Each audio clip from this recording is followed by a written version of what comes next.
dominate. That was the beginning of the war. Up. History is unfolding before your eyes as we introduce you to Cameo, the trailblazing St. Paul Molossus Mastiff undergoing professional protection dog training. What sets Cameo apart is his extraordinary bite force, a jaw-crushing 750 psi. He doesn't just separate the men from the boys, he sends sport decoys soaring over the fence with sheer power. His civil and defensive drive instills fear in even the most seasoned decoys. But behind his ferocious protection instincts, there's an off switch that transforms this mighty guardian into a gentle giant. His balanced, calm, and sweet personality is equally remarkable, making him a true rarity in the world of protection dogs. Join us and witness history in the making as Rod handles a Molossus Mastiff like no other in bite work. Cameo is a unique breed, and his journey is rewriting the rulebook of canine protection training. Don't miss this extraordinary journey. Watch. Good boy. Games begin. Somebody has to die.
Yeah, good boy. Good boy. Good boy. Good boy. Good boy. You good? Yeah, no, you got Okay. Out. Okay. Okay. I'll try to guide him while holding the back of the collar. Hey, can you give me those gloves? The one with gloves over there? I got you, brother. Stay. Yeah. Stay. So I'll try to hold his head so that you can put it.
Good boy. Right in his mouth. Okay. So his command is watch. That's pretty good on and off. No, it is. His command is watch, and his bite command is hit. I'm gonna be changing that to pass off, and so you'll see me going between watch and pass off, and hit and FOS. Okay. So I can change his command. Watch. Watch. You want to change it? Watch. Watch. Watch. Watch. Pass off. Pass off. Pass off. Good boy. Good boy. Good boy. Good boy. Good boy. Oh, no.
are so ungrateful to be alive.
Good boy. Good fight. You good? Okay. Out. Yeah, he jumped to the basement. Yeah, I saw I was holding it. And I pulled him back. Anticipated it. Out. Sit. Sit. I know with him that Down. he's absolutely capable of that. Yeah. So that's why when he did it, I had him right there. I pulled him right off because I knew he was going to do it. Good boy. Good boy.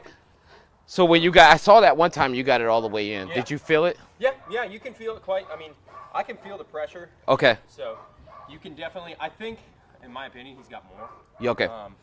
I think he's so focused on, and again, unexperienced. Yeah. Or lack of experience. Well, just tell me what you're seeing because I'm What I'm behind. feeling is, from the energy I'm getting from him, he is so focused on me. He's not really giving too much of a shit about this yet. Okay. Because I mean, I know I could probably feel him through that. Right. Way worse. Like I feel like he should be crushing. He's like climbing off because he's trying to get over I it. feel like he's like at maybe 30%. Yeah. So because what I'm seeing is look like he's biting it, but he's like taking out his mouth and trying to go Yeah, over he's it. looking for his moment, in my opinion. Yeah, to the jump. jump and go for your face. That's what I was looking at, and I was like, he's not pushing in all the way Yeah. because he's too busy trying to be sneaky. Yeah, he's getting You mean- something. He's trying to. I think what he's, in my opinion, is he's smart enough to know if I get you in closer, let me drag you. Yeah, and it seems like I'll he's go trying in. to get you in Yeah, closer, I think he's so that once you bite it, I start pulling back. Yeah. To keep him from doing that. He's really smart dog. You want to give him another one? So you know why I said we can't put him on that bite jacket. Yeah. There's no way. Yeah, there's no way he'll go right for the. You'll face. go, yeah, and also he would rip. Yeah, you're gonna get stitches and probably surgery. The first thing I'm thinking he's gonna do is gonna break your arm. Yeah. You know what I mean? Before anything, it's got to Yeah. snap with that pressure, right? So Especially without having that under sleeve. Fuck no. No, and after feeling that, Yeah. that's why I'm glad I dealt with that shepherd, man, because after doing that shepherd, there ain't no fucking way I'm going into that one. you understand that, right? Without something to pad that one. 'cause Right. Dude, that shepherd. would rip Did it. you see the, he already He already got him. Oh, dang. Yeah, he got him. He got him good. Already. But, And I mean- this one, like I said, and I mean his switch is amazing. If I Yeah. tell him to stop, he'll stop. You know what I Yeah. mean? It's just that when I tell him to go, he's all civil. It's Yeah, all you can real. see he's shaking in his fucking Yeah, paws. it's- Right. He's wanting it so He's bad. wanting it, right? All right, we'll give him one more. We'll have to Slow do 2 minutes. motion? Yeah.